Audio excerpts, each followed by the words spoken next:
group, and we're going live into Facebook On your page? on my page. Yeah. Okay, let me find you real quick.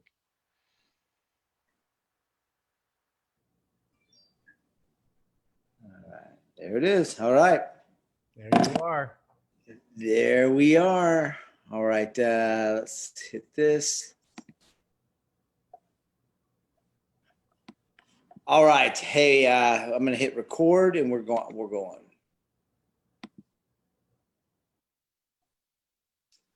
All right. Well, good morning, everyone. Welcome to the Next Level by Association Virtual.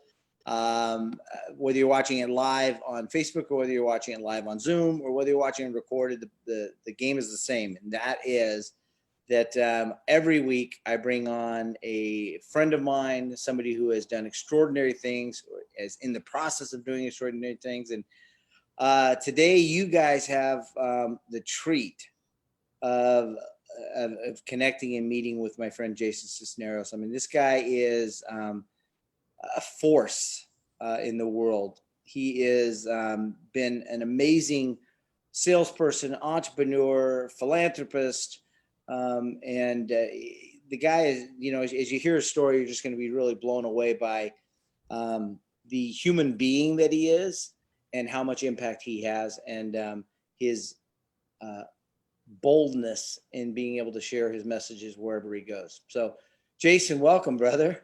Thanks for having me, man. It's been way too long, buddy. I miss you.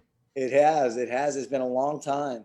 I remember one day we were sitting in the restaurant up in Newport, and you come walking in, and we were doing Taco Tuesday that day, and you came walking in, and I'm like, Jason, man, we haven't seen each other forever.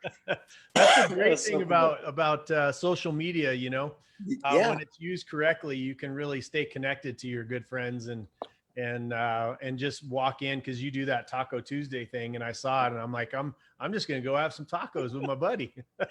We had a great time, and then you came to Next Level by Association, and you've just been such an amazing guy, and you had a great history with Tony Robbins, working for him, and that's where we met. We met through Tony Robbins and through Wesley Goo and those guys. Oh, and, Wesley.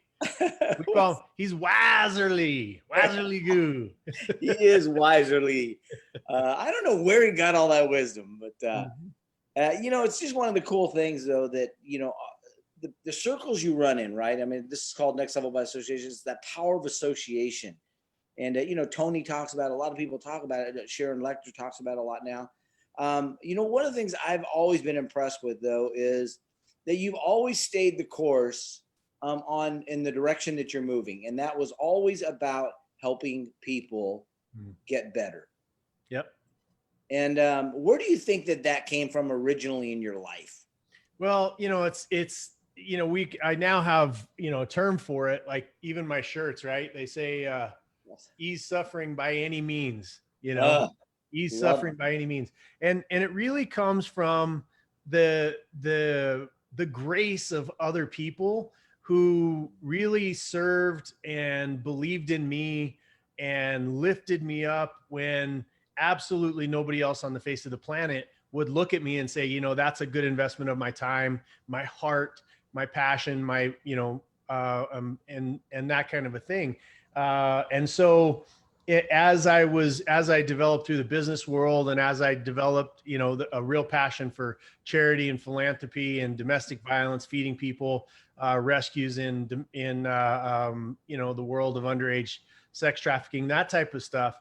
That was really an acknowledgement of all of my mentors, all of the people that from my fourth grade teacher who taught me to fall in love with language and words, and to my wrestling coach, Charlie White, who kind of ripped me out of a bad environment and stuck me on the mat, and gave me a way to channel my energy, to Coach Daryl Holt, was my football player, to all the way up to Tony Robbins, reaching into my life and helping out, and Jay Abraham and Keith Cunningham, all of these people, and from that perspective of other people seeding into me, it's now my responsibility to be able to take whatever that built up, right? Because I couldn't have done it on my own. I couldn't have got where I am by myself. I couldn't have gotten here without opportunities, doors open that I could not have opened myself. And really look at that and say thank you, and then take that responsibility on, and you know, as they say, what's the term that they use, pay it forward, right? So that's what I love about your, you know, your group and the work that you do. I mean, you're constantly in service. And that's really, I mean, if anybody wants to know where true joy is, it's really when you're in service of other people. Amen. I appreciate that. And you know, one of the coolest things though is you haven't just stuck to like one thing. Like you mentioned feeding, you know, feeding people.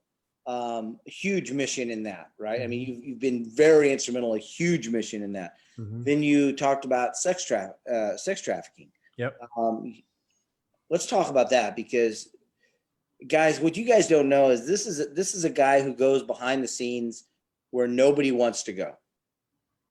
He's willing to face the actually worst of the worst of the worst, and he goes in. And I can't explain it nearly as well as he can, but he goes in, dark of night, whatever it takes, and extracts these young kids that have been sex trafficked. And he does it in such a way that he's very successful. He's got a great group of people with him, and they literally go in and take these young kids out. This last one that you just did was just maybe what, 3-4 weeks ago? Yep. Can you kind of give us an insight of what's that like? Because people are sitting there going, oh, well, man, how do they do that? Well, we can't give away all the details of how, but you can certainly tell what that experience is like. Well, you know, again, I think anybody that hears about it in the beginning, they're just like, I can't believe that children as young as 8 months old, you know, and anything in between that and 18, you know, are being taken, trafficked, and for use for horrible purposes, you know, sometimes 10, 12 times a night, you know, at as little as $10 an experience. And it's really I remember the first time I heard it. I mean, I know it comes out of my mouth a little bit easy now, but I remember the first time that I saw it, it was a movie. I got invited to a fundraiser and I saw this movie about it, and it broke my heart so deeply that I was driving home, and I've got kids myself, and I was driving home and I couldn't go home. Like, I mean, my heart was broken so deeply and I was crying. And it was those tears where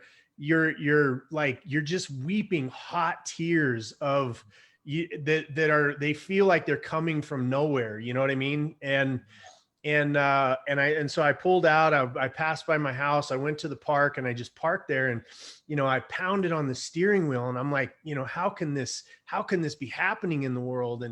And I come from a dark background, you know, I mean, my adopted father, very abusive, and, you know, went to prison for attempted murder of me and my mom when I was 17, and all of the abuse that happened before that. And then the world that I got into was, I did what I knew, like most people do, right? I went into drug dealing, and I was a good fighter. So I was a collector, and, you know, and all that stuff. And this was so heartbreaking. You know, I mean, you can understand why I work in the world of domestic violence because of my childhood. You can understand, you know, being compassionate about every 4 seconds somebody dying of starvation in the world, right? But this one was something that was just heartbreaking. It just, I mean, again, I have tears right now, and I can't, and I'm not in that moment anymore. But that day I came out, and the sun came up, and I did my very first Facebook Live, you know, and I said, I don't know what I'm going to do. I don't know where we're headed. I don't, you know, but this is something that's going on, and I can't in good conscience stand back and do nothing. And at that point, all I could do was write checks. That's all I could do. I didn't know about rescues and that, you know, and all these other types of things that were going on. It was my first experience. So, so then, you know, I got invited to go on a rescue. And Tony Robbins was with us on that. Really? One. Yeah. you know, you can imagine Tony Robbins undercover. It was kind of crazy. Right. But he was with us, and that was another, you know, level of understanding of what's going on, seeing with your own eyes, right? What is actually happening, as opposed to, you know, watching a movie, being there, you know, smelling the smells and seeing the people and that kind of stuff. But we, you know, that was a successful rescue, 36 kids, 11 traffickers put away. And then it just became sort of this alignment. And I think that this is really best for your viewers, and is there's always a moment where, you know, they say, I think the common phrase is that we're all born. That's the first day that we're aware. And then the second day is when we know why. And there's a lot of my pain that I went through. There was a lot of the education that I went through. I went bankrupt in business several times, those kind of things. And all of that showed up at a time where, you know, okay, now I'm making better money. I'm making great money. I'm in a place where I can help financially. I can help philanthropies with their business model. I can help other companies that are passionate about service make more money in their companies. And it kind of came crashing together, Bob. Wow. And I was like, this is going to be the rest of my life, easing suffering by any means possible. And that meant taking something that, you know, I just sold all my companies. I think you know this, the beginning of last year. And that freed up, you know, a lot of freedom. And a lot of people that are in business, they can't wait to get a retire or get away from their company because they've been doing it for so long. That thing they loved so much in the beginning has become something that they hate. And I'm no different. Like I was like, I'm away from it, but that's one of my gifts. If I'm going to ease suffering by any means possible, then I'm going to do what I can to continue to resource business owners, resource with my companies, resource charities on their infrastructure and the money and my time, right? And that time is not showing up, putting on a tux and going to a fundraiser, which is important. But it's more important that when you put on that tux, you go to a fundraiser, that you open your damn wallet, right? If you're serious about it, not there to be seen, which is a lot of the things that happens in charity these days. But also to put on the armor and the weaponry other than God's armor that we all wear every day anyway, is to put on that armor and put myself in harm's way, so that my children knew that I was doing more than stepping up and are doing more than just words, right? Yeah. And every time I go on one of these missions, every time we go undercover, I see my daughters in these girls, and it's heartbreaking, bro. It's heartbreaking. Yeah. Oh my gosh. So what happens on those missions is something that, you know, again, we can't talk about, but it takes a lot of coordination with law enforcement, with officials, with with the group of people that donate their time, ex-military, law enforcement, you know, those type of people that just show up. And the organization that I run with right now, and as far as I'm concerned, the rest of my life, I hope, is CERT Ministries. CERT Ministries is SERT Ministries, Search, Evangelize, Rescue, and Train. And you show up with these guys, and it's a group of Christian, God-fearing human beings, and we pray for the little girls that we're going after.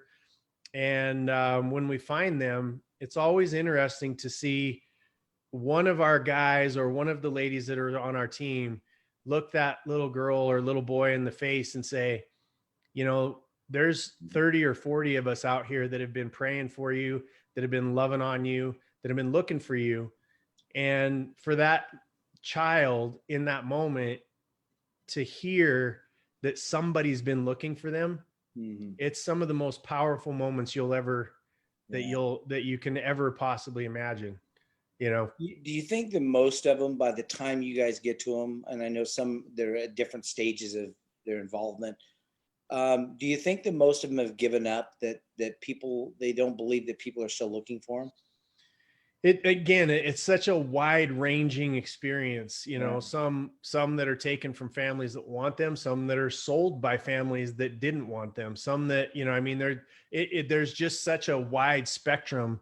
But at the end of the day, every human being including everybody that's ever going to see this show, Right. wants to be loved, right? Which means inherently that we all want to be searched for.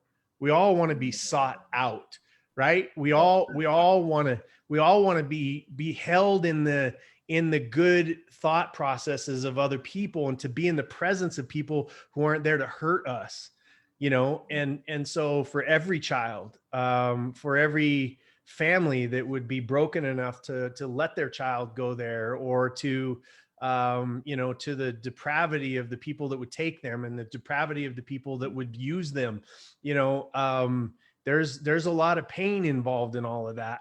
And really, as a world, you can see what's happening around us. People are so selfish that they forget that they can ease suffering in other people's lives, and that's the only first best step towards solving the pain in your own. Man, bro, those are some powerful words, that everyone wants to be sought out. Everyone wants to be, yeah, man. You know, you mentioned some of your background, and your background is most people don't have to go the path that you went. And you know, there's been a lot of things that, you know, we've talked about things in the past, but there's been a lot of things that you've had to do mentally, emotionally, physically, to be who you are today. And what I call that is the price you've paid, right? Price paid. You mentioned about your stepfather, but it didn't just stop there. I mean, like you said, you had to get into the world of fighting for survival. Yeah. And what are some of the things that you learned back then as a kid growing up that you've been able to use to help people in this today?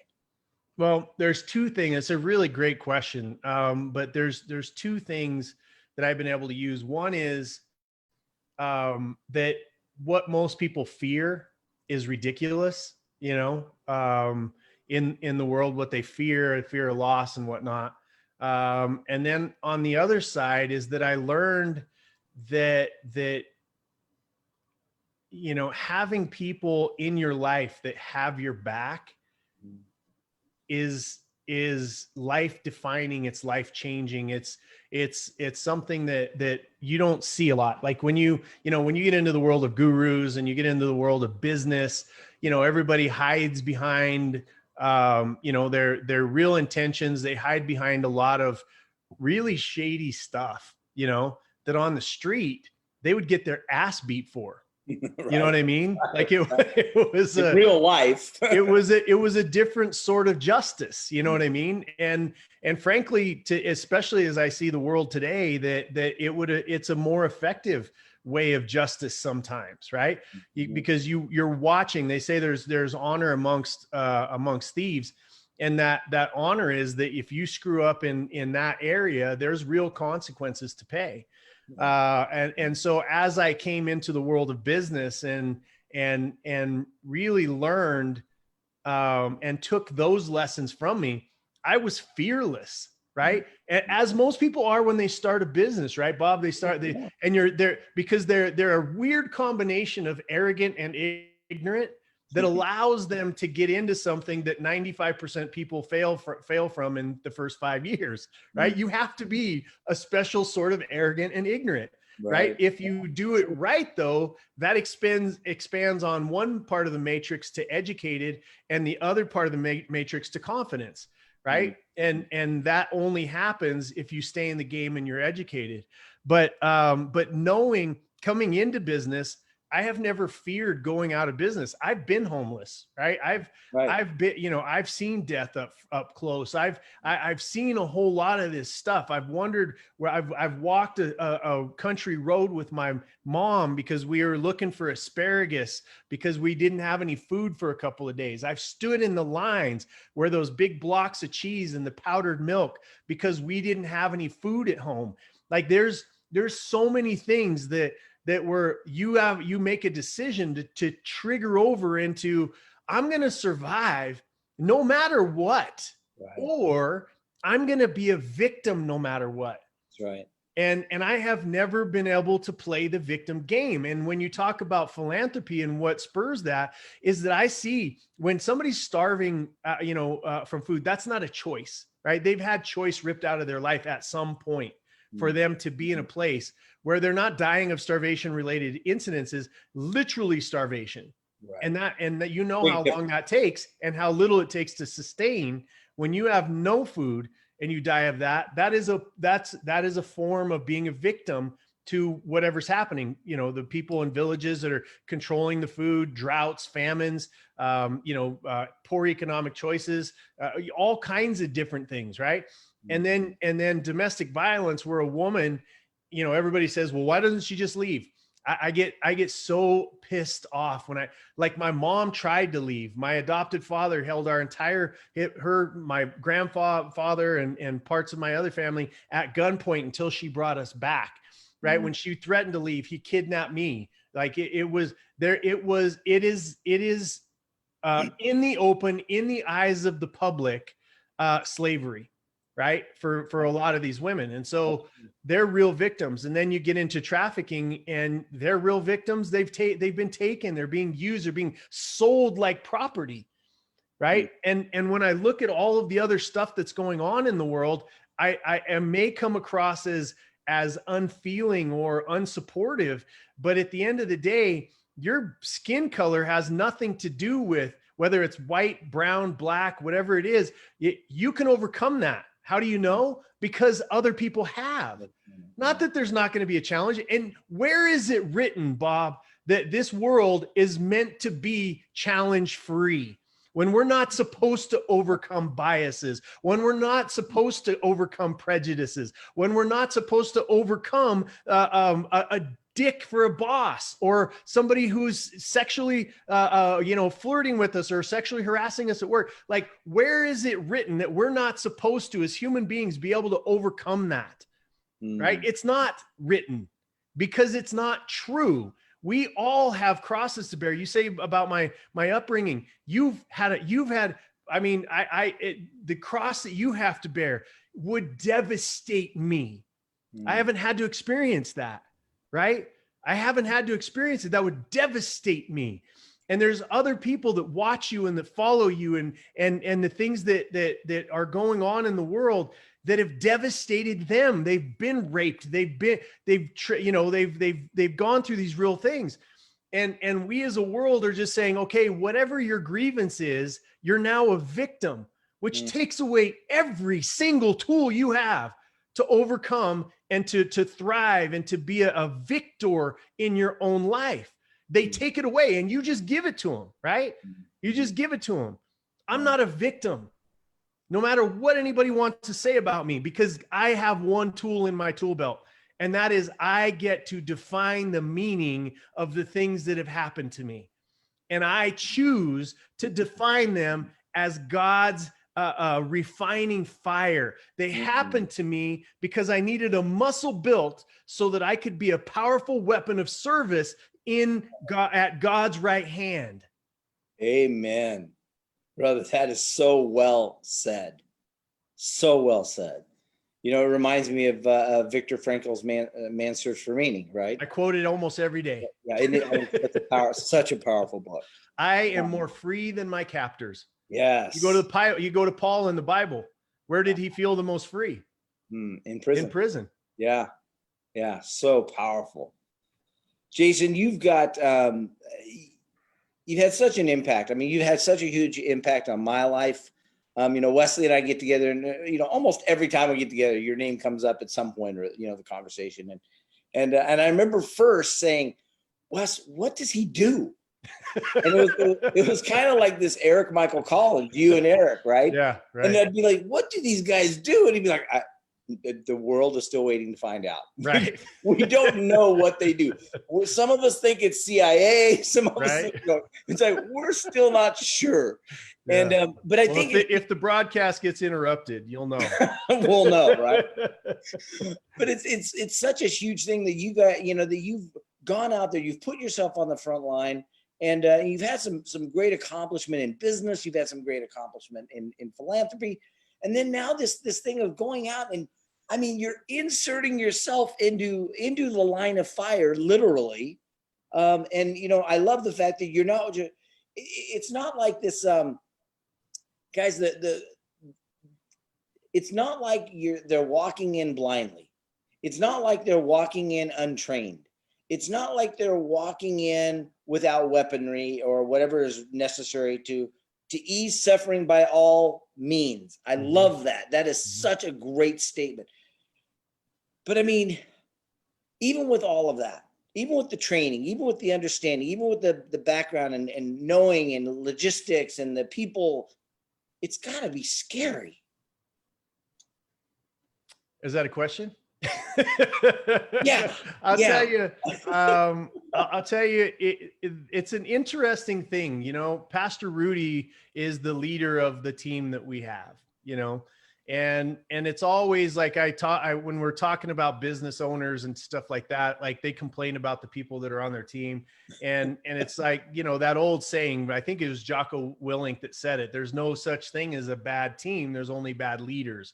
And so even the first time, like, again, you have to be built in a certain way, right? There's a big umbrella that we need to solve trafficking. Not everybody's going to be crashing doors and doing that work, right? Yeah. We need people that own businesses to make more money so that they can, you know, fund this stuff that we're doing. You have people that are on the recovery side when these girls come out that they need to be dealt with, and little boys. I say little girls, but it's both. It's little boys and little girls. And you know, so there's a whole big tent of people that are needed.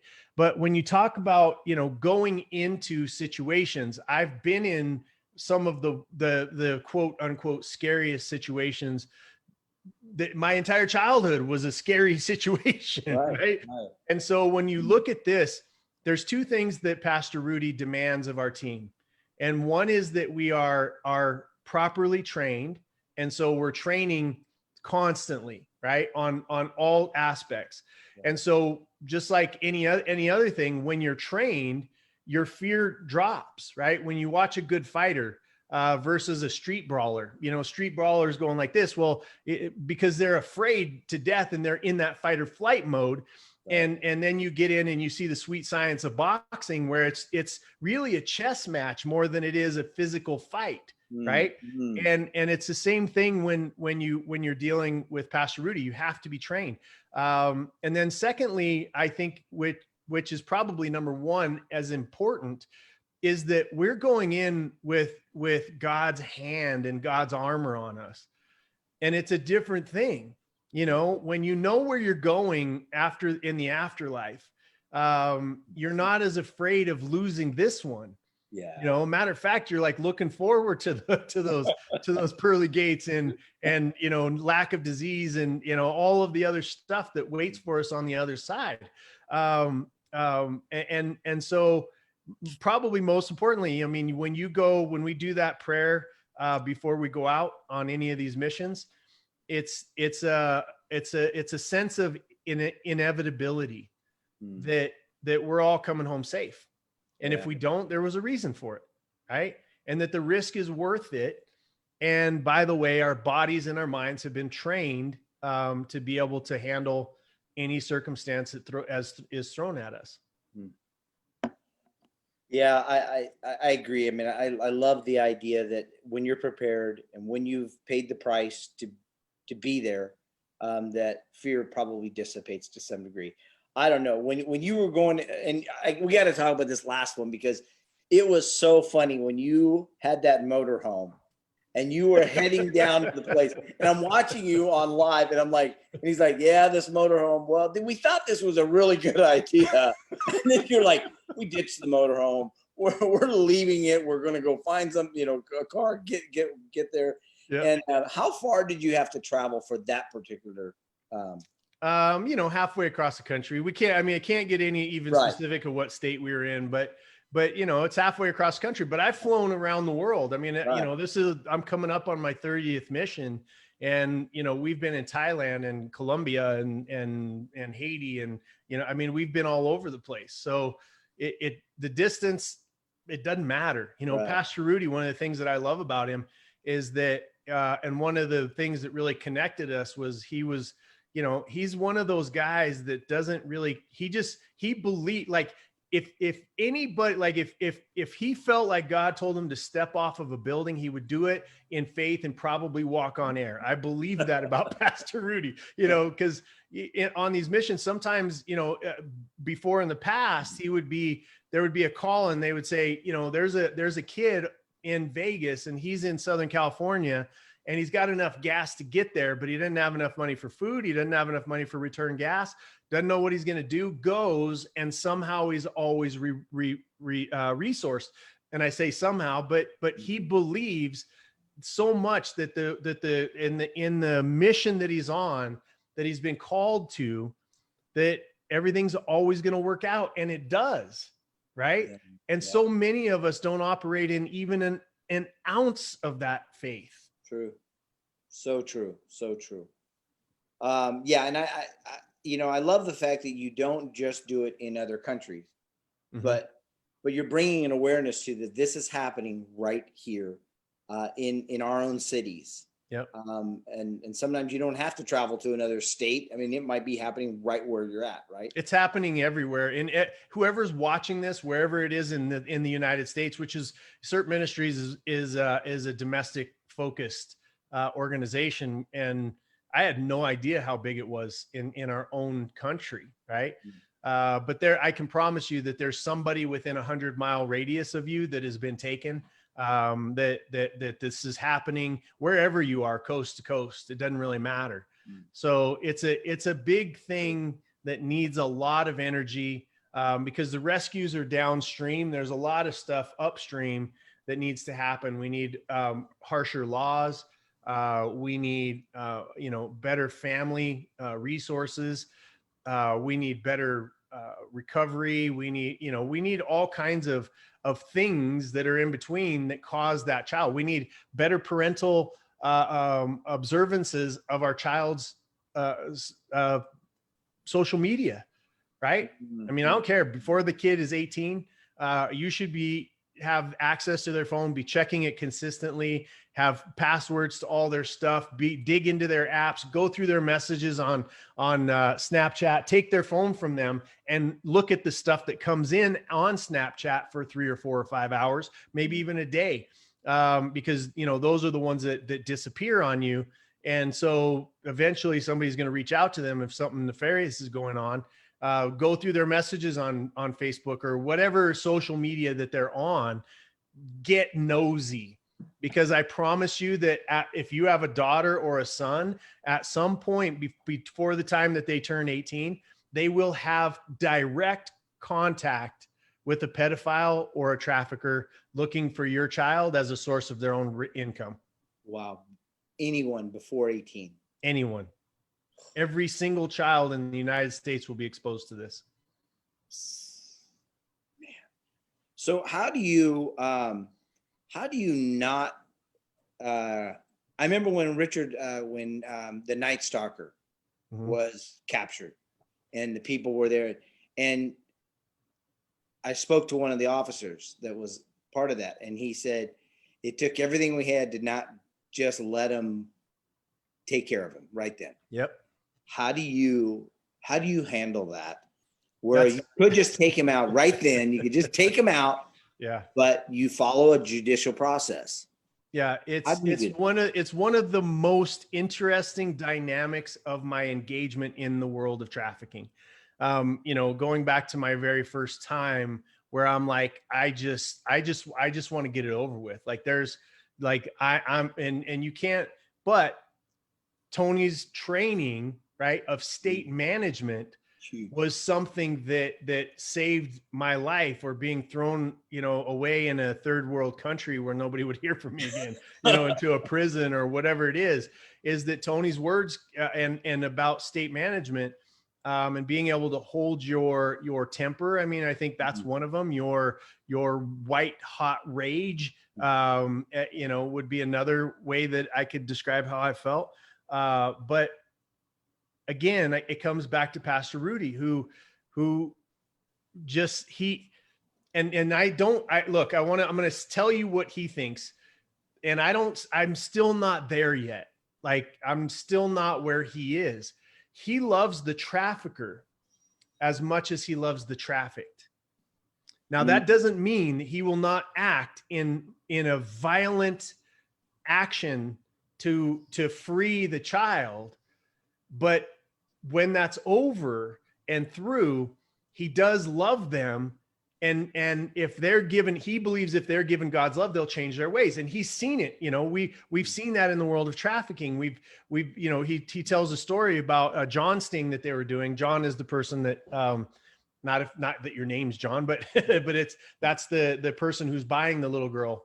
And where he goes in and prays for them, and then went to that guy's home, and he said, I need help with this. I need you to go help me confront my family, and so I can tell them what I've been doing. And, you know, so I'm not there. Right. And I know, like, I should be. I know that that's the right thing. If you are biblically based, I understand that that's where you should go. I am still flawed in that area. Right. But that's why we act as a team. I'm not ever prone, you know, it necessary. If I have to protect myself, I'm going to protect myself. If we've got to separate, you know, a child from danger, then I'm going to do whatever it takes in that moment. Right. But it's just to that level, and then it's law enforcement's deal after that. So it's a great question, bro, that I still struggle with. So I don't really have a solid answer for you. Yeah, you know, I was having this discussion the other day with some people, and I said, you know, I've always wanted to be a cop. Well, I was talking to cops because I do a lot of work with them, and I said, you know, I always wanted to be a cop, and I said, you couldn't pay me enough to be a cop these days, because I would shoot somebody and probably go to jail. So right. I'm like, I can't imagine to put yourself in that place where you have to control that. Yeah. And you know, not that I would shoot somebody willingly, but like you said. Okay, so as we get through this, I just really want to make sure that people understand how you do this, who you do this with, CERT Ministries, SERT, and you know, how they can get in touch with you, how they can get in touch with them. And like you say, you know, being busting down doors and taking little kids and rescuing them is one aspect of it. But there's a lot of things in the front that people can do. What are some of those things that people can do to be a support? Obviously financially. Yeah. I mean, financially, if you go to certministries.com, we've launched the Slave Free Project. That website will be up in a week or two, which will be an easier way for people to participate. But if you go to certministries.com, you can obviously donate right now. It's about $3,600. And there's a lot of other trafficking things and organizations that are out there. And I've been with a lot of them. And I've specifically separated from a few of them because of their lack of integrity. Do your research. You know, don't take my word for Pastor Rudy. Dig in, find out about him, you know, about the organization, and you're going to find, just like I did. You know me very well, Bob. I don't trust that many people. Right, and I trust Pastor Rudy with my life. But look into it. Your money, obviously spreading the word. Awareness without action, though, is really one of the things. You saw the ice bucket challenge go around, and very little money was raised. Everybody's aware of it now, but they don't know what to do. I don't really care if you're out spreading awareness if nothing's happening from it. There needs to be some sort of an action taken behind it, that you're going to you know, go in and educate at least, like, the least thing that you can do is for your own children, inject yourself into their social media, right? Inject yourself.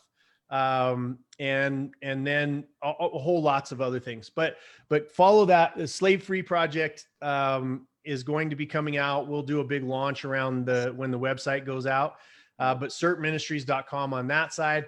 And then if you're a business owner, one of the things that, because again, I sold all but 3 of my companies last year. And so that was an opportunity for me to say, okay, now what do I really want to do with my life? Because I've now achieved that freedom, and I don't care. That's why I can say whatever I say. That's why I don't care if I got kicked off of Facebook. I can say because I'm uncancelable now. There was a day and age you probably could have influenced me with revenue, but those days are gone. Yeah. So, isn't that that's a powerful position? Yeah. I mean, you just mentioned that you got kicked off of Facebook from doing Facebook Lives, right? I don't even know what I said. Like, I mean, honestly, like I'm not, I do get called controversial, but I look at it and I say to myself, since when has common sense become controversial? It's since virtue signaling became a virtue, right? And so that's when it happens, but I don't even know why. I don't even care. It doesn't matter to me, because at the end of the day, my message is going to get out. Misfit Nation, who's the group of people that have decided to follow me and be my family, you know, they're wickedly invested in making easing suffering in the world. And there's enough of them out there that you can't stop us anymore. You know, you just can't stop us. We're gonna love this country.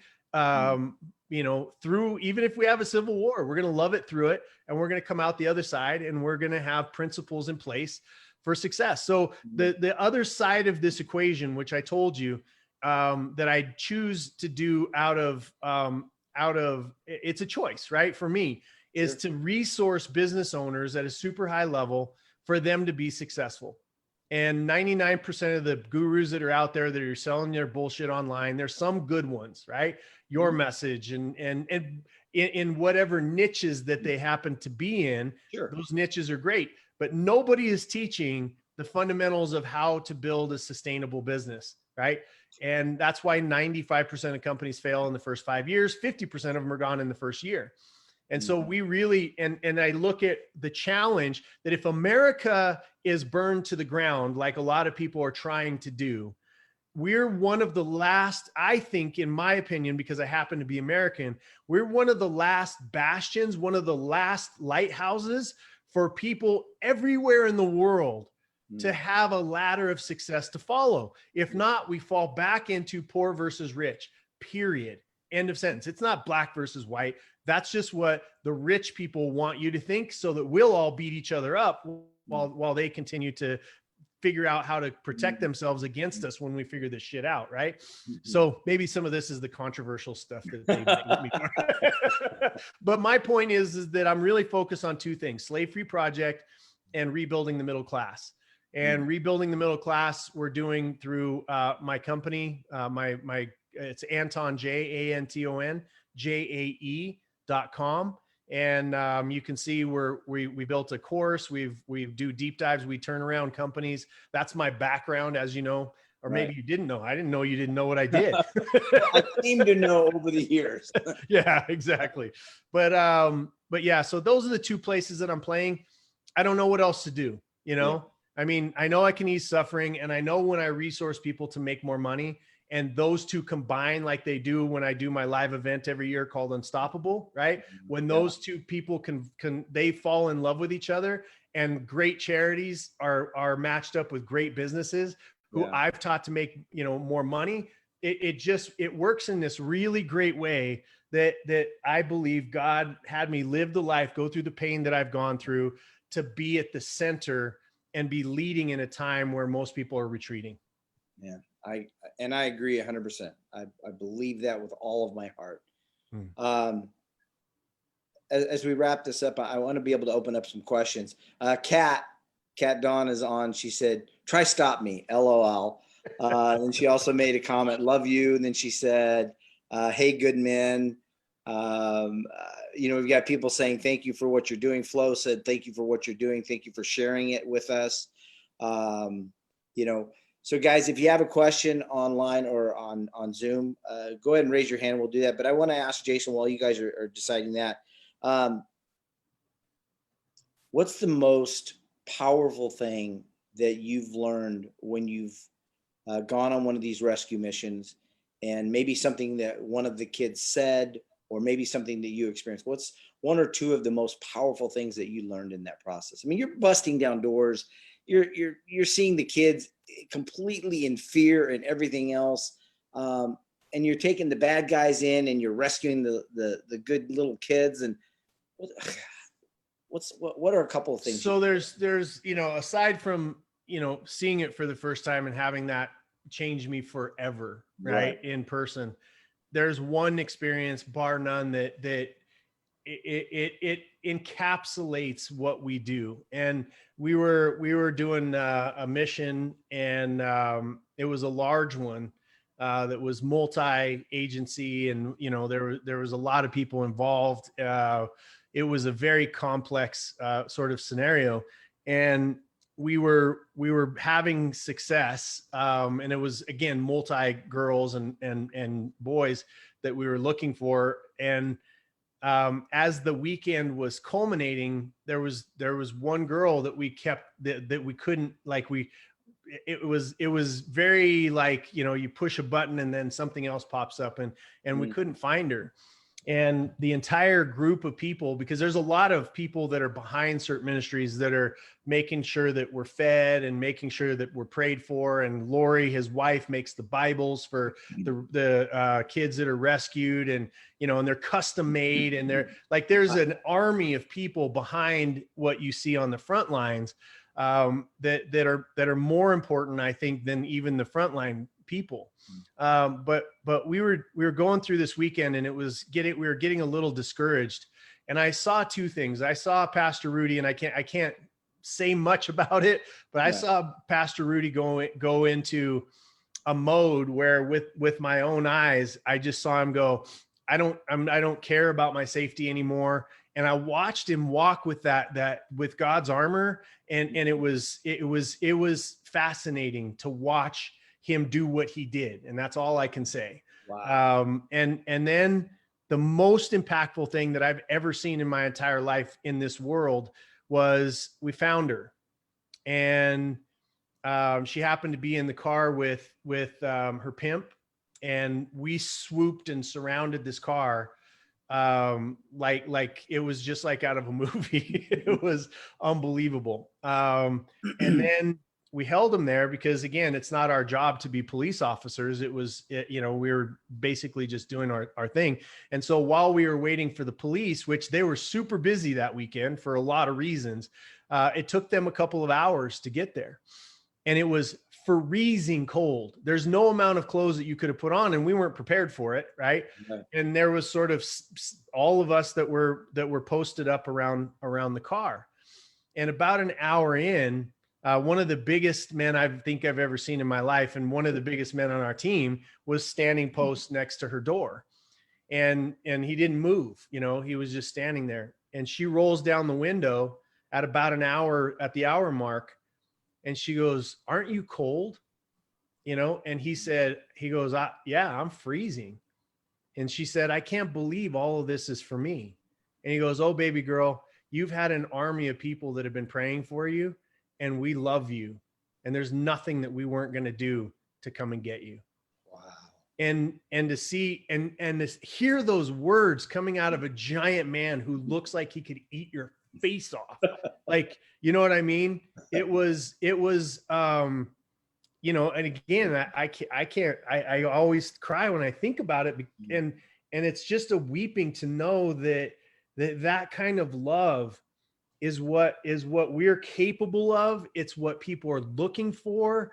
It's the cry of our soul. Like, people that are when we're seeing these marches, and we're seeing the protests, and then seeing them elevate into riots and to burning down, like, that's the human soul screaming out for relevance. It's screaming out for that I'm looking for love.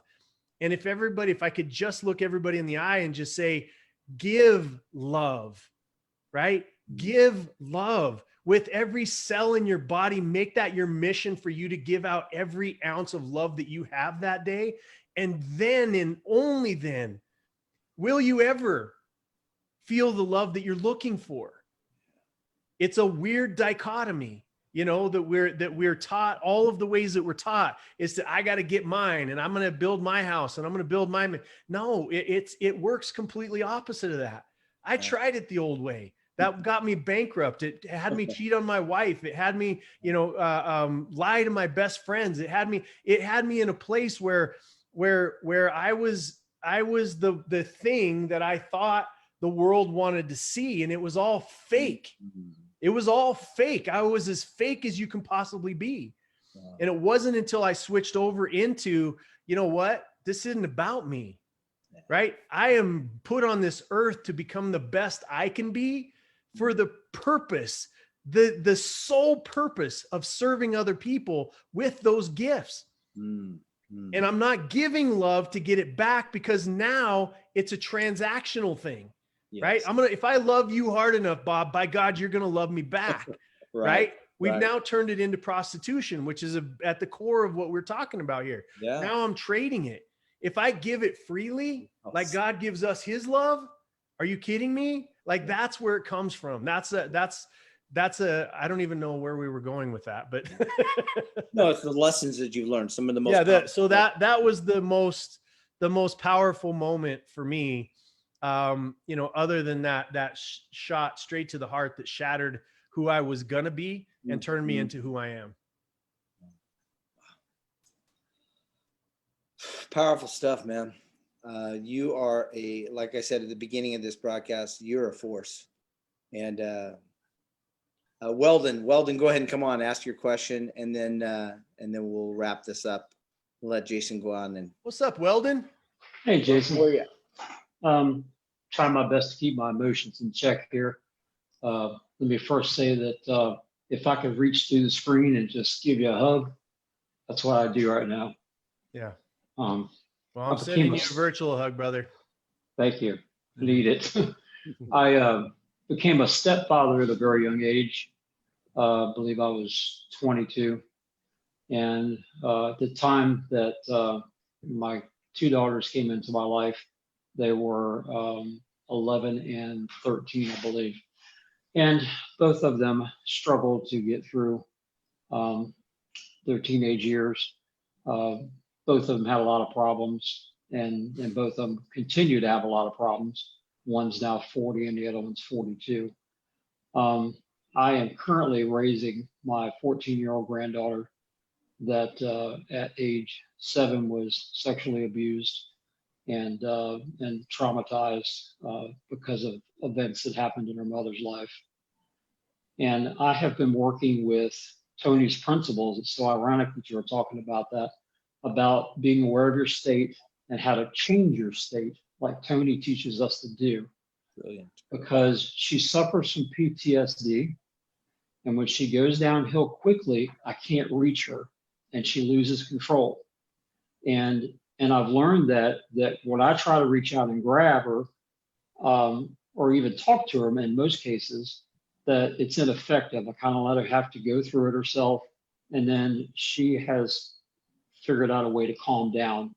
And then the time period that happens is becoming less and less, which is a good thing, because it at times it would get worse and worse and worse, to the point to where she contemplated suicide, and we've had to have her institutionalized twice because of that.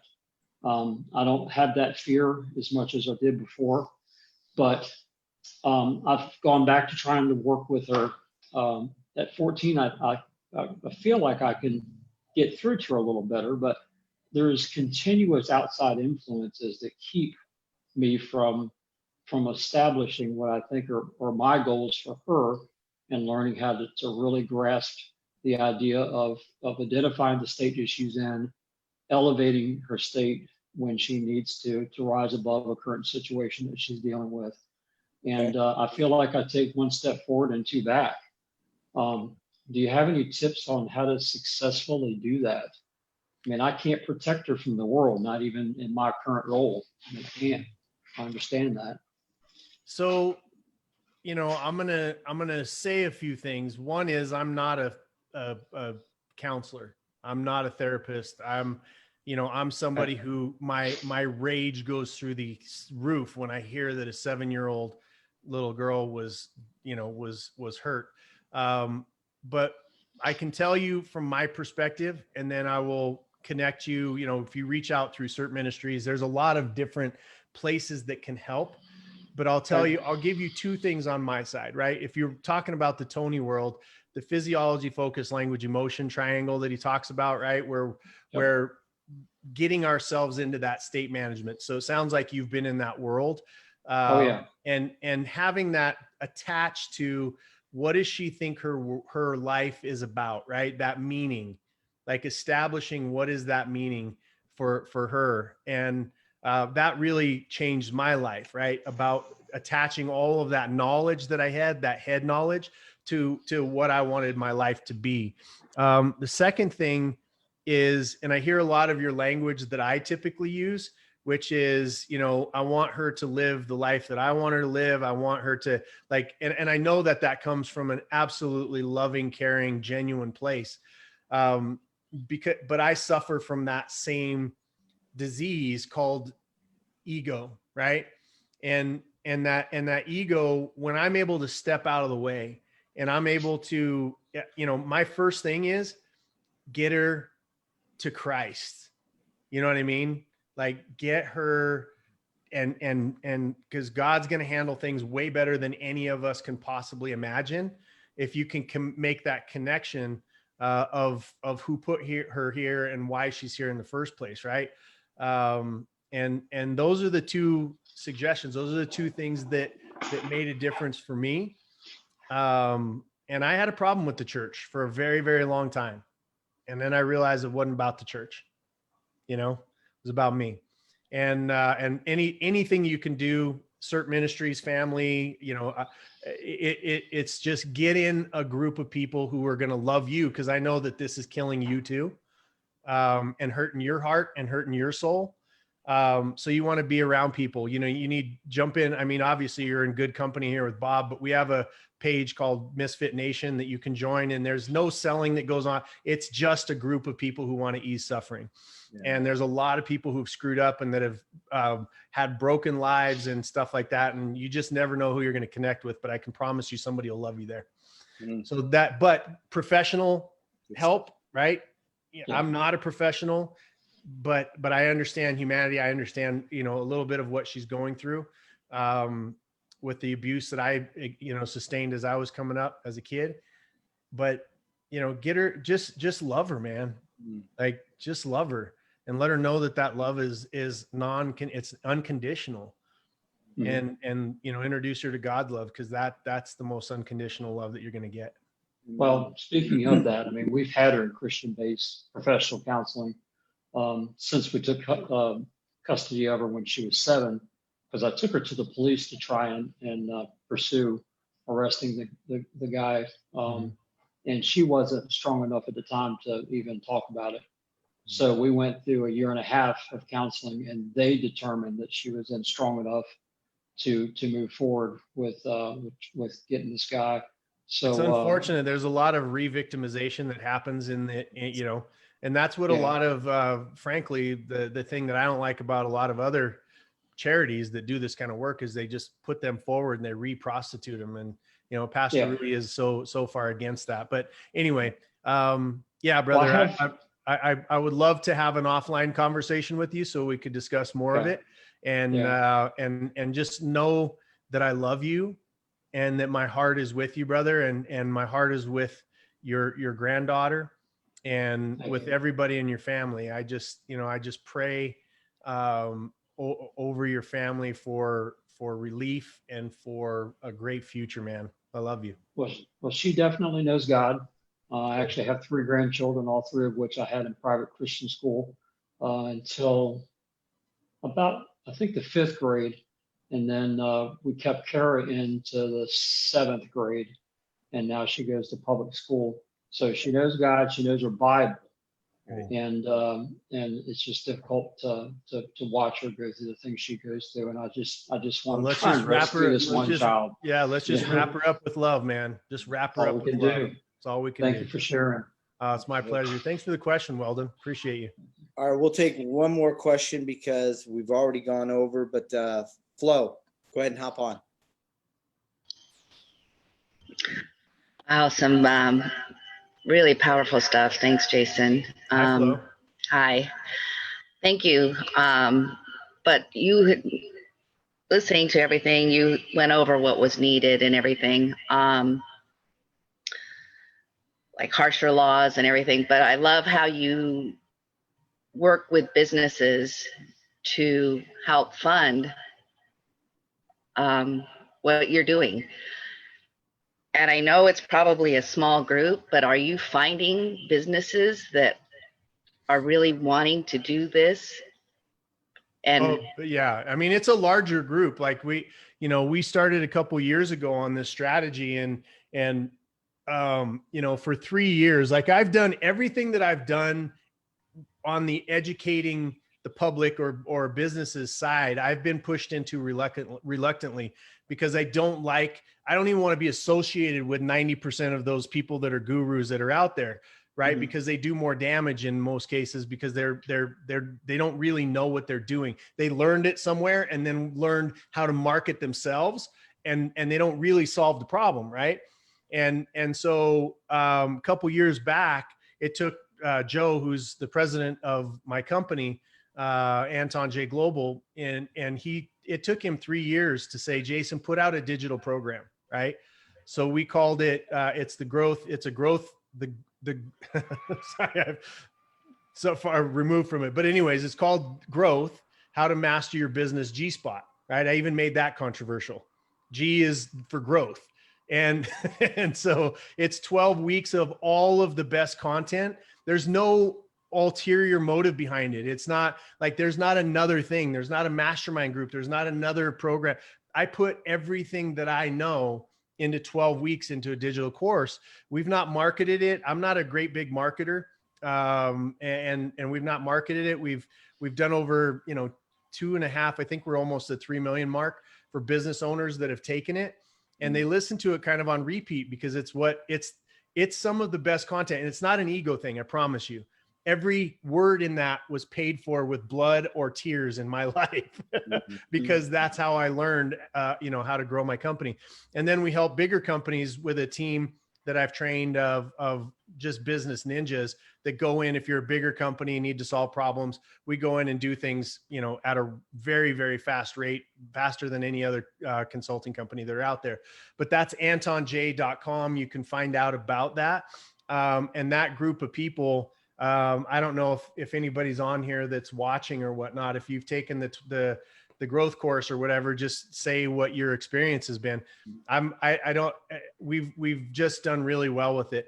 And those companies that started making more money, have genuinely resourced at a super high level. If you ask Kat Dawn, the results that have been for her, she runs a new Dawn for domestic violence, right? We've seen it with Feed a Billion. We're seeing it with CERT Ministries on the rescues. Those businesses are genuinely resourcing the charities that we run with. And I don't care if they're passionate about feeding or domestic violence or trafficking, they could be passionate about cancer because it touched them in their own life, right? I don't care where the money goes. I just want them to make more money. And that's our entire motto. Anton J Global says, we help good people make more money, get more time so they can do more good. That's why we exist, period, end of sentence. Mm-hmm. Love it. Thank you. Mm-hmm. Thanks for the question, Flo. So, Jason, as we wrap this up, man, I appreciate you being willing to go over. I just want you to know, brother, that your messages have such an impact, and they are not they're not taken lightly. And even for those people that do nothing with that message, I know, as well as you know, that the impact that those messages have on people are lifelong. Mm-hmm. And whether they're doing something about it now or whether they're going to do something about it later, you and I both know it comes back. But the most important thing I want you to know is I love you, brother. And I am grateful for your influence in my life. I'm grateful for your influence in the world. And I love that every now and then we just get to be in the same room. Every now and then we get to be on the same call, or even if it's a Facebook Live. And I just want you to know I love you and I appreciate you and I have much respect for you, brother. Well, I love you more, brother. And the path that you've taken, any of my people, please follow Bob, because it's such a rarity to come across somebody who is genuine and has skill sets, and there's zero ulterior motive in Bob, and that's a very, very rare thing to see. And I love you, man, and I've learned a lot from you as well. Thank you, brother. I appreciate you. Keep doing good. Let me know anytime you want to use my Facebook Live to get a message out. Just let me know, brother. Until you get your own back. Well, I'll see my people on November 1st, I guess, you know. Yes. All right, buddy. I love you, man. I love you, brother. Take care, Yeah. man. Peace. Thanks, Jason. Thank you, Weldon.